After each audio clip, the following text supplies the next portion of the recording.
So lots of heart rhythm disturbances exist. Some of them are very important and very dangerous. Lots of them cause nuisance symptoms to patients, which can be quite distressing. But I think the most important thing to be aware is that the majority of heart rhythm disturbances actually are nuisance rather than dangerous. The most common heart rhythm disturbance that we see is something called atrial fibrillation. That is a rhythm where the top end of the heart, what we call the atrium, goes into a very erratic, irregular rhythm. That causes the ventricles, the pumping chambers of the heart, to become irregular, and that in itself causes symptoms to the patients. And symptoms can vary quite a lot, from simple palpitations, which is what we call, what patients experience as flutterings in the heart, to breathlessness. Atrial fibrillation can have some dangerous consequences in some patients. There is an increased risk of clots forming within the heart. And in the worst case scenario, those clots could break off and cause a stroke. So one of the really important aspects of assessing patients with heart rhythm disturbances, especially atrial fibrillation, is to determine what that risk is and to manage and mitigate that risk as much as possible. But atrial fibrillation is very, very common. It becomes more frequent as you get older, and as our population gets older, we see more and more people in the 70s, 80s, 90s. We are seeing more patients with atrial fibrillation. It's a really variable heart rhythm disturbance. Some patients don't even notice that they have it, but of course, even if it doesn't cause symptoms, it still may have some risks. So it's really important that you get assessed if this is detected, and some people will have this picked up incidentally through other tests such as blood pressure checks with the GP.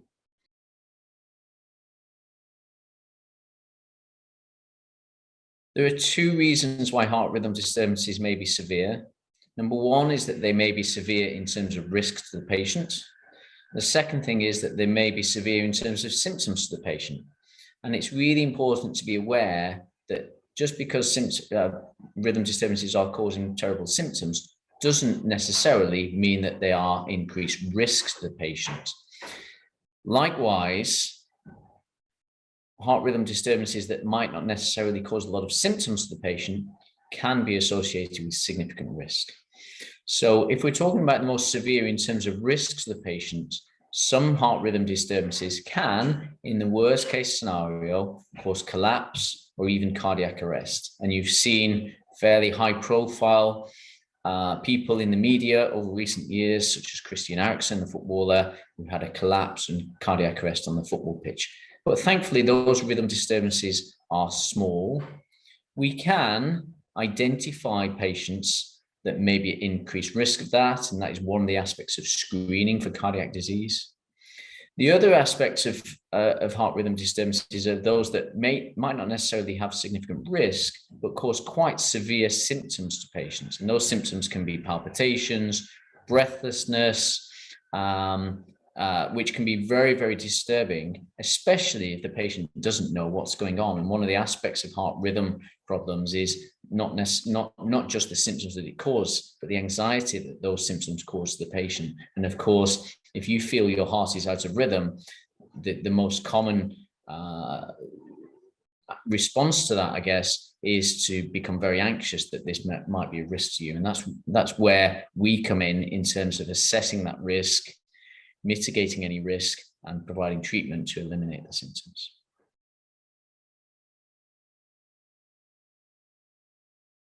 So there's certain aspects that you need to take into consider when you think about speaking to a cardiologist.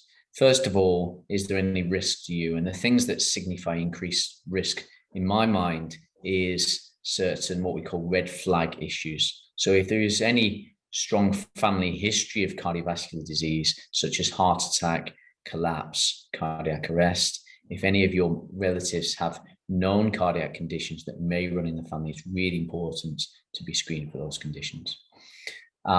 You should also seek advice if you have other red flag symptoms. So palpitations causing blackouts or the feeling that you're going to faint is really significant. But importantly, it's also important to address the symptoms that are having an impact on your individual quality of life. So if you're suffering with symptoms that are related to heart rhythm disturbances, whether that be palpitations, breathlessness, dizzy spells, then we can help with that. So the indication to come and have a chat with us within cardiology really has two aspects to it. Number one, to assess any risk to yourself.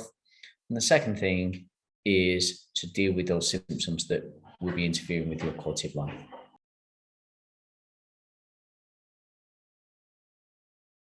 Okay, so as we've talked about already, heart rhythm disturbances can in some cases be very dangerous. And we've talked about examples of high profile individuals suffering with cardiac arrest as a result of that. And that is the worst case scenario, and thankfully that is rare. But if heart rhythm disturbances are untreated, there are other aspects that could have an impact on you as an individual.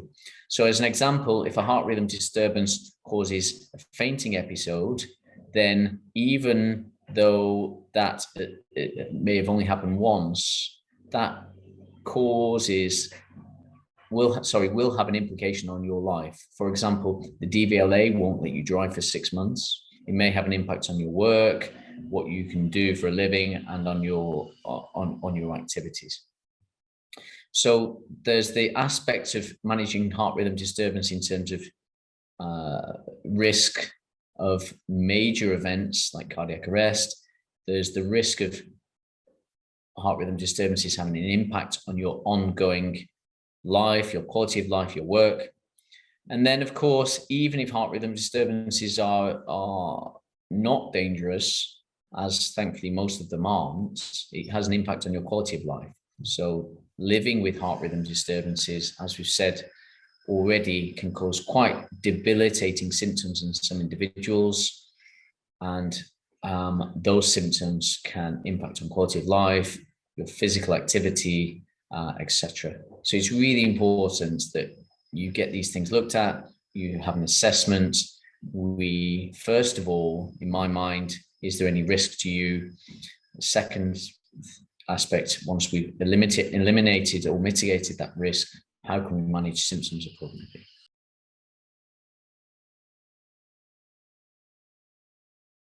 Is surgery required for heart rhythm disturbances? Actually, the majority of heart rhythm disturbances can be managed fairly straightforwardly with medication, so pharmacological therapy, so with tablets like beta blockers and other tablets like that. One of the aspects of my training is that, as well as being qualified in medicine, I also have a degree in pharmacology, which is the study of how drugs work. So I also have, I think, more of an insight in how we can manage heart rhythm disturbances using pills, medication. Unfortunately, there isn't one medication that suits everyone, and it's an important aspect of assessing people, of first of all seeing who it is appropriate to use tablet therapy as opposed to other more physical methods to manage heart rhythm disturbances, but also choosing the right medication or combination of medications for that individual. So in answer to the question, no, not every heart rhythm disturbance requires surgery. In fact, the majority of heart rhythm disturbances will not require surgery, and the types of surgery that are required, if needed, are fairly what we would label as minimally invasive. So these are procedures that might involve procedures through veins or arteries in your leg, or sometimes pacemaker devices, which are inserted fairly straightforwardly with a small incision under your collarbone, with a device that's inserted again through the veins, rather than any major cardiac surgery. So in answer to the question, the majority of heart rhythm disturbances don't require any kind of surgery and can usually be managed either conservatively, and that, by which I mean reassurance to the patient that there's nothing dangerous, or using tablets or pharmacological therapy to suppress those symptoms. And it's the smaller minority that will require more advanced therapy. But of course, it's really important to know that that's available. And what I always say to the patients when we're managing rhythm disturbances is always start at the bottom of the ladder. Start with a treatment that has the least impact on the patient, has the least risk to the patient. And if that is sufficient to manage the symptoms, to mitigate the risk, then that is adequate for that individual. If that treatment isn't successful or additional things are required, then you start to escalate up that treatment ladder.